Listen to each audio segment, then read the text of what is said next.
Welcome to Approach to Head and Neck CT Interpretation. I'm Eric Bartlett. Head and neck imaging is often perceived as challenging due to the challenging anatomy. I'm going to share 6 easy steps to head and neck CT interpretation to help you master the head and neck CT. Let's get started.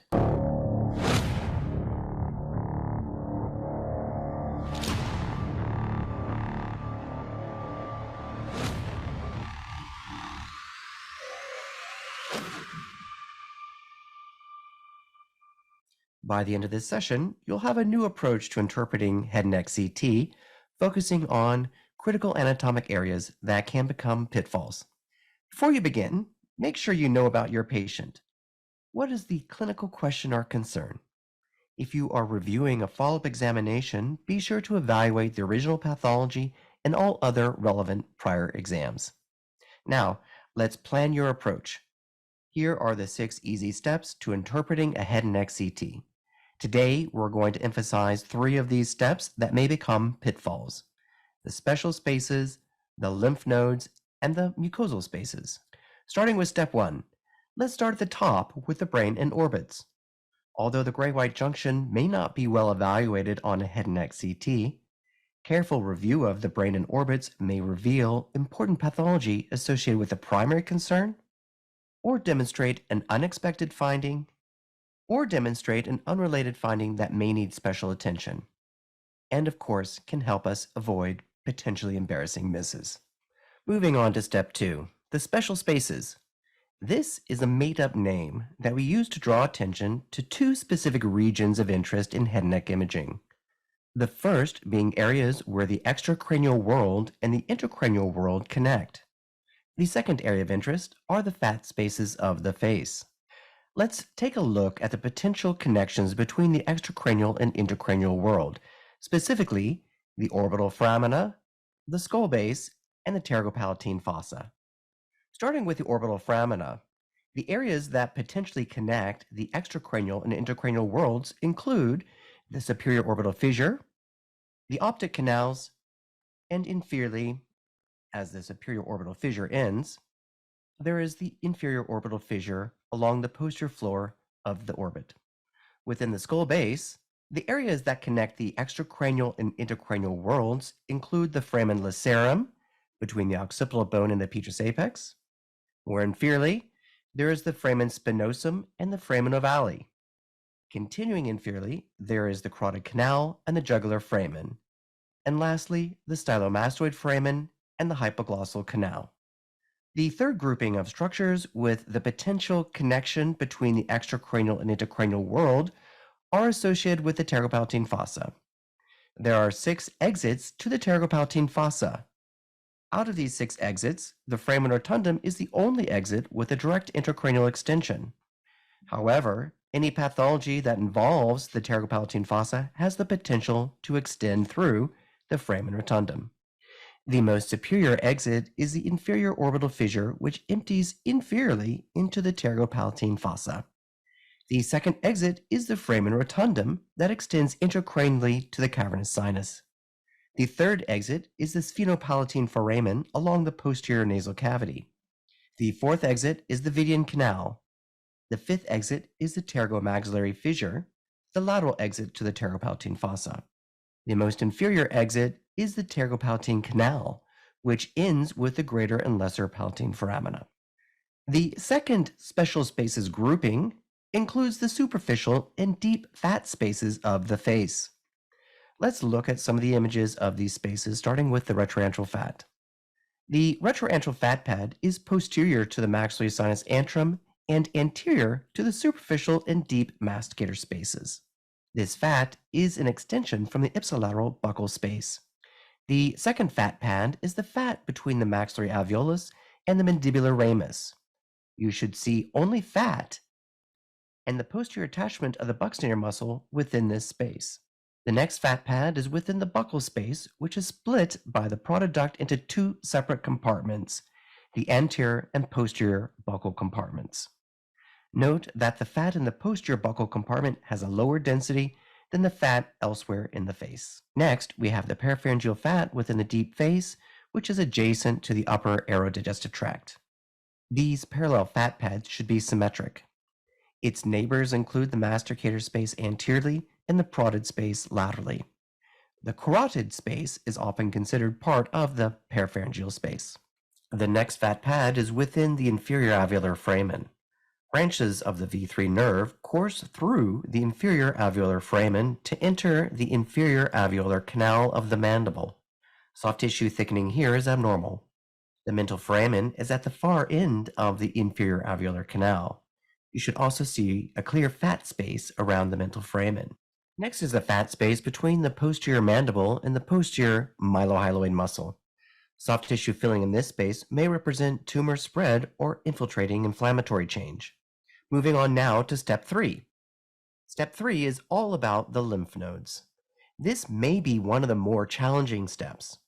I think that the best way to assess lymph nodes of the neck is to consider this a two-stage process. The first stage is about detection, finding lymph nodes to consider. The second stage is about deciding whether or not the detected lymph nodes are abnormal. Let's start with detection. The lymph node detection stage is all about describing the location of lymph nodes and their morphology.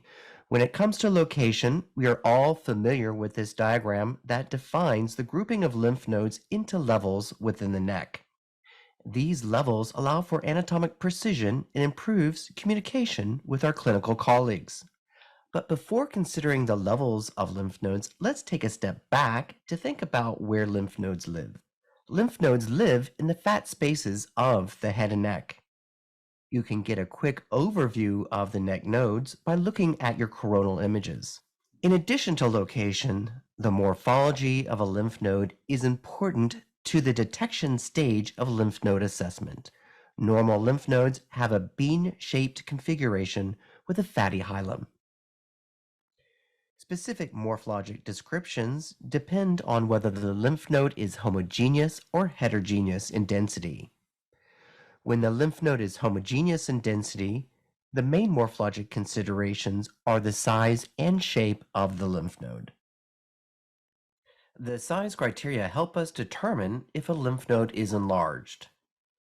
By the size criteria, a lymph node is considered to be enlarged when it measures 1 centimeter in its longest axial dimension. There are a few exceptions, however. The level 1B and jugular digastric lymph nodes aren't considered to be enlarged until they measure 1.5 centimeters in their longest axial dimension. The last size criteria exception is for retropharyngeal lymph nodes, which are enlarged at 0.8 centimeters when measured in their longest axial dimension. When using the size criteria, we must remember that the size criteria are only meant to help detect enlarged lymph nodes, which may or may not be consequential. It is important that we don't misuse the size criteria blindly to determine that a lymph node is abnormal. That determination will be in our second stage of the lymph node assessment. Another important morphologic feature of lymph nodes is their shape. Lymph nodes worth investigating or considering as abnormal are typically either round or oval in their shape. However, it's important to check the shape of a lymph node in all three imaging planes before making the determination that they are round or oval. Sometimes lymph nodes that look very round on the axial plane are really just thin discs on the coronal or sagittal imaging planes. When a lymph node has a true round or oval shape, it usually has an absent hilar fat pad. This is an example of a round lymph node in all three imaging planes. The morphologic characteristics for heterogeneous lymph nodes are more straightforward. The imaging characteristics of interest include necrosis, cystic change, increased contrast enhancement, and calcification. This is an example of a necrotic lymph node. Sometimes necrotic lymph nodes can be difficult to differentiate from cystic lymph nodes. To help with this determination, look for an irregular margin for a necrotic lymph node or areas of asymmetric thickening of the lymph node wall. This is an example of cystic lymph nodes where the nodal margins are well defined and easily traceable. This is a patient with known papillary thyroid carcinoma. This case also demonstrates another morphologic characteristic that can be present in metastatic nodal disease from a papillary thyroid cancer. and that is increased contrast enhancement. Here is another example of enhancing lymph nodes in a patient with melanoma. Another morphologic characteristic to look out for in papillary thyroid carcinoma nodal metastasis is calcification. There are several morphologic descriptors that can be used for both homogeneous and heterogeneous lymph nodes, including extranodal extension of tumor, increased numbers of lymph nodes, and abnormal grouping of lymph nodes. Extranodal extension of tumor is when nodal metastatic disease extends beyond the margins of the lymph node to infiltrate the surrounding soft tissues. This is an example of metastatic squamous cell carcinoma with extranodal extension of disease from this level 2 lymph node that infiltrates the overlying sternocleidomastoid muscle. For more subtle cases of potential extranodal extension, make sure that there isn't a prior biopsy, infection, or some other reason to cause fat stranding around a lymph node of interest. Fat stranding from one of these causes may lead to a false positive detection of extranodal extension of tumor. One of the more subjective nodal morphologic characteristics is that of increased numbers of lymph nodes within the neck. When it's obvious, it's easy. However, for more subtle cases, please remember that some people have more lymph nodes than others, even in advanced age. Lastly, group lymph nodes are defined by a tight collection of lymph nodes within a specific location. Once you've detected lymph nodes that are worth considering, it is time to decide if any of these lymph nodes are clinically important. To do that, you need to consider the clinical context of these lymph nodes in your patient. To help you, here are a few questions you should ask once you've detected a lymph node. Let's take a look at several examples of putting lymph nodes into their appropriate context. One of the first steps you should do once detecting a lymph node that you think is abnormal is to look at the lymph node in all three imaging planes. Next, with your patient's known primary tumor, are you expecting to see lymph node dissemination disease? If so, where? Next, think about the expected lymphatic drainage pattern that is associated with the location of a primary tumor. For example, tumors within the aerodigestive tract, we expect to see ipsilateral lymphatic dissemination within the neck on the same side as the known tumor. Additionally, we expect local lymph nodes to be involved first. There are a few exceptions to these rules. For example, tumors that involve the tongue base, the lips, or any midline structure have the potential for bilateral lymphatic dissemination. The next exception can occur when tumors are centered within the lateral oral tongue. Sometimes these tumors skip levels 1 and 2 and disseminate into levels 3 and 4 directly. Another exception is for the parotid gland. The parotid glands are the only major salivary glands with an entire complement of associated lymphatics. We often see normal lymph nodes within and around the parotid gland. Next, let's discuss some unexpected findings. Sometimes even a very small and unassuming primary tumor has an aggressive biology. Detecting metastatic disease within the lungs or bones may provide you with a clue that you're dealing with an aggressive biology. In these cases, you may need to reconsider a borderline lymph node that you may have discounted in the absence of known distal metastatic disease. Also, if your patient had a prior neck dissection or radiation treatment to the neck, the lymphatic drainage patterns may be disrupted and you may see abnormal lymph nodes in areas you wouldn't normally expect based upon the expected drainage patterns. Of course, in the case of unknown primary tumor location, all of these exceptions will be unknown. Moving on now to step 4, the mucosal spaces. The mucosal spaces are all lined by squamous cells. The key to this step is to understand where all of the nooks and crannies of the mucosa are within the aerodigestive tract. Starting superiorly and anteriorly is the nasal cavity. Within the nasal cavity, there are paired superior, middle, and inferior nasal turbinates. The nasal cavities are separated into right and left sides by the nasal septum. Posterior to the nasal cavity is the nasopharynx, which has a roof, a posterior wall, and 2 lateral walls. The torus tubarius are mucosal-lined structures that extend into the nasopharyngeal airway from the posterior and superior margins of the nasopharynx, pointing anteriorly and inferiorly. The nasopharynx opens anteriorly into the nasal cavity and inferiorly into the oropharynx. The oral cavity includes the mucosa of the inner aspects of our lips, the gingiva around our teeth, mucosa over the hard palate, and the mucosa along the floor of mouth. The anterior two-thirds of the tongue is called the oral tongue, which belongs in the oral cavity. Posterior to the oral cavity is the oropharynx. The tongue base is the posterior one-third of the tongue and is the anterior margin of the oropharynx. Superiorly, the entire soft palate belongs to the oropharynx, as does the superior margin of the epiglottis inferiorly. The posterior wall of the oropharynx extends from the level of the hard palate inferiorly to the inferior margin of the vallecula.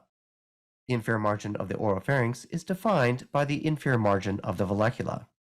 The larynx and hypopharynx are below the oropharynx and are essentially duplex structures that share a common wall. The larynx has three main anatomic regions. The supraglottis is the largest portion of the larynx, the glottis, which is the smallest portion of the larynx, and inferiorly the subglottis, which extends to the inferior margin of the cricoid cartilage. The hypopharynx is posterior to the larynx and has three main anatomic regions. The largest of these regions is the posterior wall, which extends the entire craniocaudal length of the hypopharynx. The two remaining regions are all part of the anterior walls of the hypopharynx. Superiorly, the anterior hypopharyngeal wall is defined by the paired piriform sinuses, which are lateral pouches on either side of the superior hypopharynx, ending at the level of the cricoarytenoid joint. The inferior portion of the anterior hypopharyngeal wall is the postcricoid hypopharynx along the posterior cricoid cartilage. Step 5 is to evaluate the glands. There are exocrine and endocrine glands within the head and neck. The exocrine glands include the major and minor salivary glands. The largest of the major salivary glands is the parotid gland. This example is demonstrating a poorly defined tumor within the right parotid gland. The bone windows demonstrate free air within the parotid duct as it pierces the buccal mucosa at the level of the second molar tooth of the maxilla. The submandibular glands are within the posterior aspect of the submandibular space. The posterior margin of the submandibular glands is along the mylohyoid muscle. The submandibular duct extends anteriorly within the deep floor of mouth, with its ostia along the anterior floor of mouth mucosa near midline. More anteriorly within the deep floor of mouth are the sublingual glands. Minor salivary glands are small rests of salivary tissue that can be scattered throughout much of our aerodigestive tract. The greatest number of minor salivary glands are within the oral cavity. The lacrimal glands are also exocrine glands that sit within the superior and lateral margins of the anterior orbits. The thyroid gland is the only endocrine gland within the neck. The sixth stage to mastering the head and neck CT includes everything else. To complete your evaluation, make sure you thoroughly review the lungs, bones, skin, muscles, and vessels. Here are a few examples of findings in these areas that made a difference, including a solitary lung metastasis from a thyroid cancer, a radiation-induced low-grade fibrosarcoma with direct bony erosion of the cervical spinal column, a cutaneous squamous cell carcinoma of the right scalp, an intramuscular lipoma, and an example of bilateral internal carotid artery dissection. Now, before you finish, you have to put all of this information together. At the end of your head and neck CT review, ask yourself if your findings tell the same story. For example, double-check your work between your primary tumor and your lymph nodes to make sure that they're telling the same story. Do the lymph nodes that you're calling abnormal follow the expected rules of lymphatic dissemination for your known primary tumor and its location? Are there other findings in your examination that demonstrate an aggressive biology, such as pulmonary metastasis or bony metastatic disease? Revisit prior examinations and review the actual clinical context to put your examination in context of the patient's known disease and current clinical concern. Of course, if you have unexpected findings or if you have an acute process such as an infection or an airway compromise, be sure to alert the clinical team at the time of your dictation, and don't hesitate to add recommendations as needed. Now, that's a very quick, structured approach to interpreting head and neck CT that highlights critical anatomic areas that can become pitfalls. Thank you for your generous attention.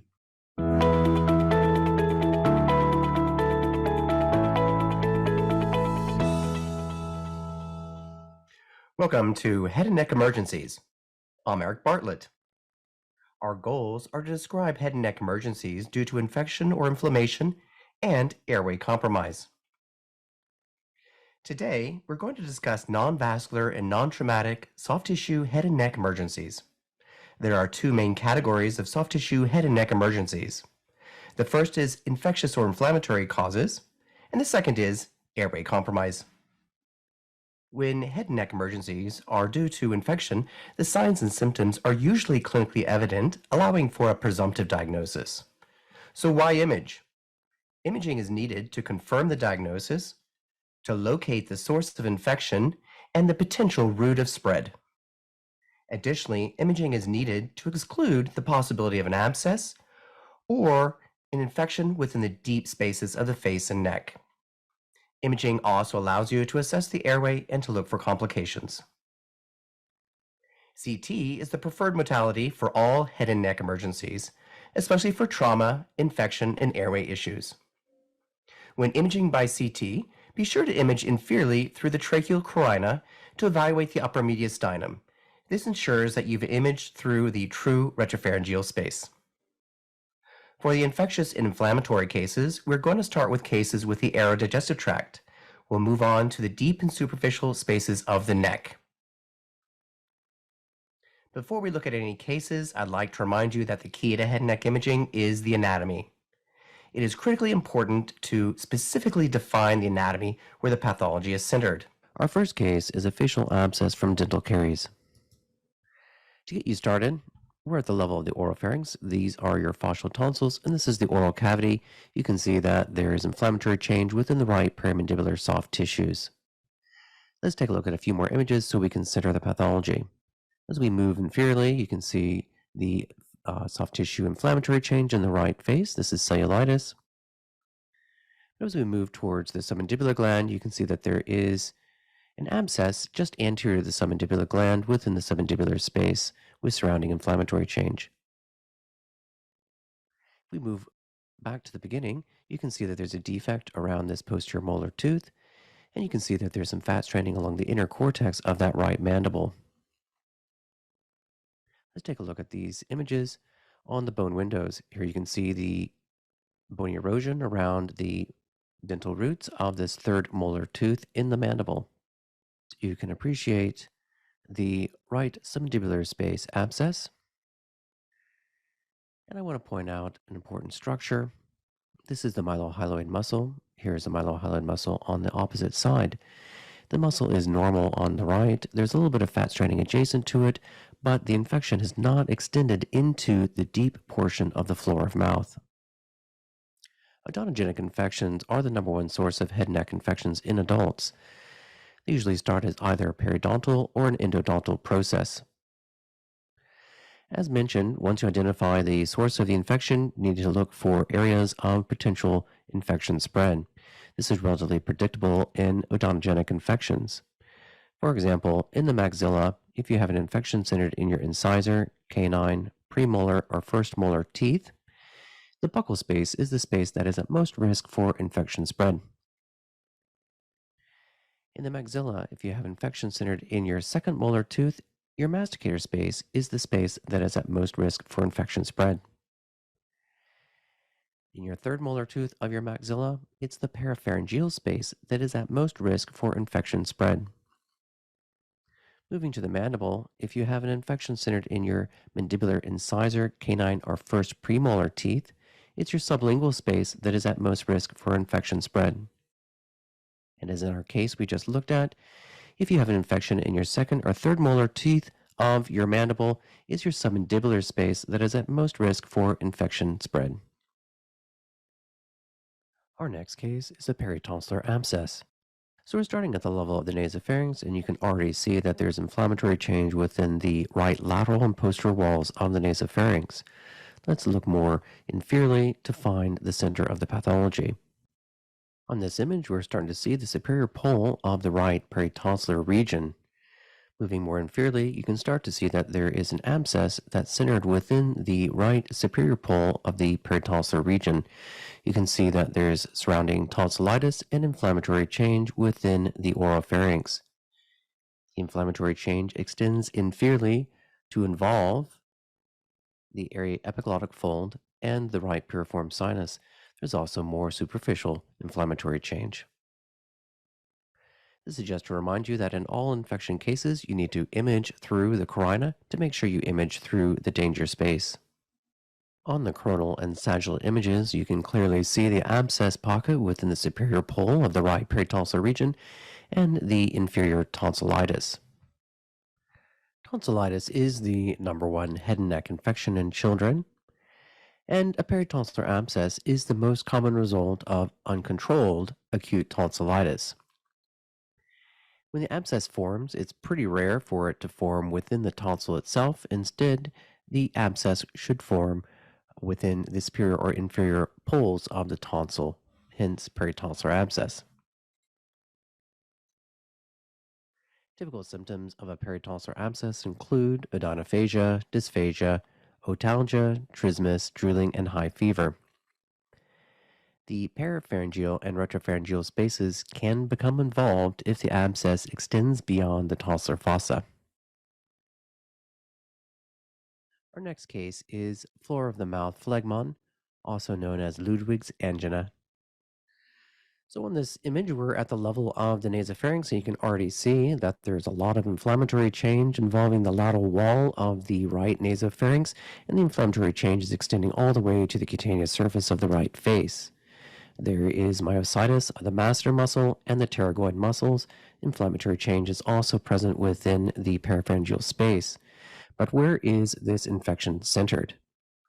As we move more inferiorly, you can see that there is a large area of inflammatory change or phlegmon that is really centered within the right floor of mouth and within the submandibular space. There's no definable abscess at present. On the coronal images, you can also see that there is a large inflammatory mass within the floor of the mouth and the submandibular space. This is the anterior portion of the hyoid bone, and the submandibular gland is in this area here, poorly demonstrated.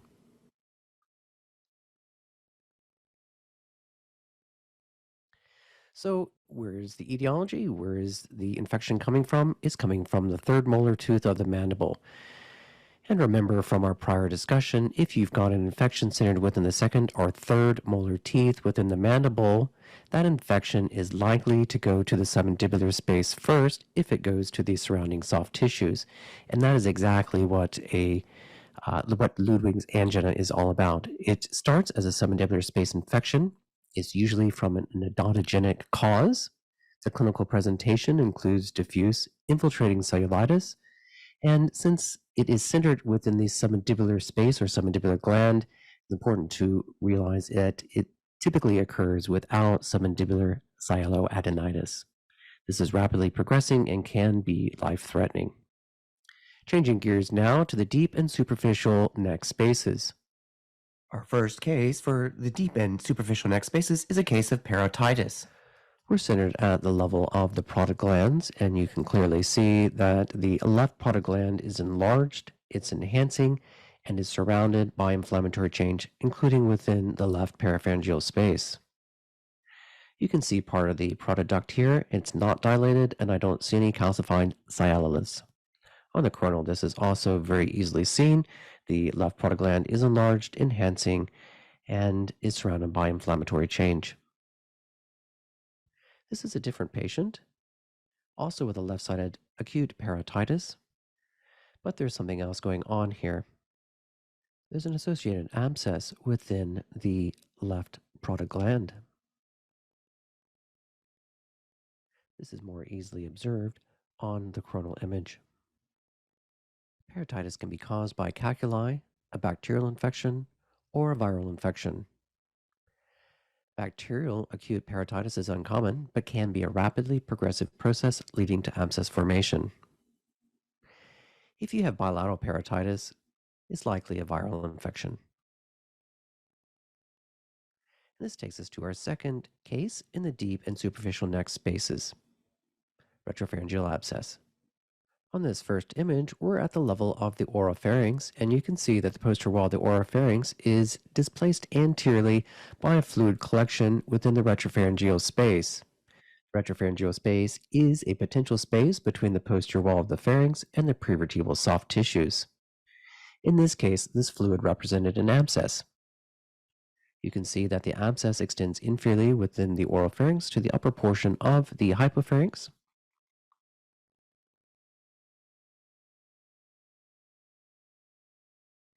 As we get to the cricoid cartilage, the hypopharynx is looking more normal. Unfortunately, we did not image through the carina, as you should on all CT infection cases. Luckily for this patient, the retropharyngeal space is normal. This is the normal esophagus. On the sagittal, you can clearly see the retropharyngeal abscess extending from the lower portion of the nasopharynx to the upper portion of the hypopharynx, displacing the posterior wall of the pharynx anteriorly. We'll take a quick view at the bone windows here to make sure that this retropharyngeal abscess isn't secondary to osteomyelitis discitis of the cervicospinal column. The best imaging feature to diagnose osteomyelitis would be bony destruction of the end plates. The etiology for this retropharyngeal abscess was a fish bone ingestion. On occasion, ingested fish or chicken bones can be trapped by the piriform sinus. If the bone perforates the hypopharyngeal wall, this can lead to retropharyngeal abscess. Other potential etiologies for a retropharyngeal abscess include suppurative retropharyngeal lymph nodes from pharyngitis or tonsillitis, or discitis and osteomyelitis causing a prevertebral infection extending into the retropharyngeal space. It's important to remember that a retropharyngeal abscess may not have an enhancing rim, and in my experience, most retropharyngeal abscesses do not have an enhancing rim. Also be sure to image through the carina to look for potential mediastinitis, as in this example. So what is the retropharyngeal space? It is a potential space, it extends inferiorly from the skull base, and it contains two parallel subspaces, the true retropharyngeal space and the danger space. The true retropharyngeal space is anterior to the danger space. The true retropharyngeal space ends at approximately the T1 to T6 levels. The danger space is posterior to the true retropharyngeal space. It extends from the skull base to the diaphragm via the posterior mediastinum. If you see a retropharyngeal abscess extend below the level of the T4 vertebral body, a danger space infection is inferred. There are a few mimickers to a retropharyngeal abscess, including an acute calcific prevertebral tendinitis, also known as tendinitis of the longus colli or retropharyngeal calcific tendinitis. This is a typical case, and very similar to our prior examination, we've got fluid in the retropharyngeal space. The difference is this patient will not have a fever or a high white count. Now, if we look near the skull base, we can see that there are these small flecks of calcification anterior to the C1 and C2 area, more easily seen here on the bone windows. Prevertebral tendinitis is the result of an idiopathic, non-infectious inflammation of the tendinous insertion of the longus colli muscle, causing deposition of calcium hydroxyapatite crystals within their oblique muscle fibers. The inflammation causes an effusion to form in the prevertebral soft tissues, which can then extend into the retropharyngeal space. Symptoms are very similar to a retropharyngeal abscess. Patients will have stiff neck and odynophagia.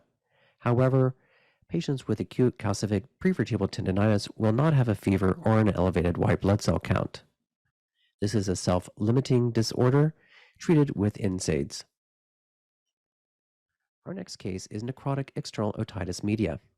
Starting off in this case, you can see once again we have extensive inflammatory change along the soft tissues of the right skull base. And what's unique about this case is that even without the bone windows, you can appreciate that there's bony erosion at the central skull base here. As we move more inferiorly, you can again appreciate all of this inflammatory change. But what's unique about this case is that the inflammatory change is really centered along the right external auditory canal. Here's the normal left-sided external auditory canal. These bone windows better demonstrate the loss of bone associated with this inflammatory change. The typical case of necrotic external otitis media. The inflammatory change is centered at the external auditory canal. It typically begins at the cartilaginous and bony junction and results in purulent drainage from the external auditory canal. The typical agent is a Pseudomonas species, and the typical patients are elderly with diabetes or other immunocompromised states. The inflammatory change will spread to the nasopharynx. It can involve the temporomandibular joint. It can involve skull base osteomyelitis and can also involve inflammatory change within the masticator and peripharyngeal spaces. Our next case within the deep and superficial neck spaces is a mastoiditis with epidural abscess. These images through the lower brain, you can see that there is dural enhancement and leptomeningeal enhancement involving the right temporal and occipital lobes. As we go more inferiorly, you can see that there's an abscess formation along the posterior aspect of the inferior right temporal lobe. And within the mastoid air cells here, you can see that there is formation of an abscess with bony destruction of the septa within the mastoid air cells. There's restricted diffusion, verifying the abscess within the posterior aspect of the inferior right temporal lobe. Mastoiditis starts as an acute otitis media that extends into the mastoid. Coalescent mastoiditis is a unique type of mastoiditis where you have destruction of mastoid air cell septa and has a worse prognosis than incipient mastoiditis. Our case was a case of coalescent mastoiditis. Potential complications of mastoiditis include epidural abscess, as in our case, sigmoid sinus thrombosis, petrous apicitis, subdural empyema, and carotid spasm or arteritis. Our last case in the deep and superficial neck spaces is a case of suppurative lymphadenitis. When I'm looking at lymph nodes on a CT of the head and neck, I like to start on the coronal images. It gives a great outline of the lymph nodes in the neck. It gives you a chance to compare one side of the neck with the other. And what we're seeing here is a mess of lymph nodes within both sides of the neck. However, there are more lymph nodes on the left side in comparison to the right. And if I move anteriorly once again, you can see that there's one lymph node that is different than all the rest. This is a lymph node with internodal abscess formation, or suppurative lymphadenitis. Let's take a look at this on the axial images. Here on the left, you can see the top portion of the internodal abscess within this enlarged lymph node, and of course, the surrounding inflammatory changes. Suppurative lymphadenitis is an acute, localized infection caused by pyogenic bacteria. Of note, if you have bilateral or multifocal lymphadenitis, the etiology is likely viral. Let's discuss airway compromise. Any inflammatory process that involves the aerodigestive tract has the potential to cause airway compromise. That includes many of the things we've already discussed. Starting with a case of subglottic stenosis secondary to granulomatosis with polyangiitis. On the sagittal image, you can see that there is an irregular airway that extends not only through the larynx, but into the upper trachea. Here is the cricoid cartilage, so the inferior aspect of the larynx is approximately at this level, so we have additional areas in the trachea. The area of concern in the subglottic larynx is posteriorly, as you can see on these axial images.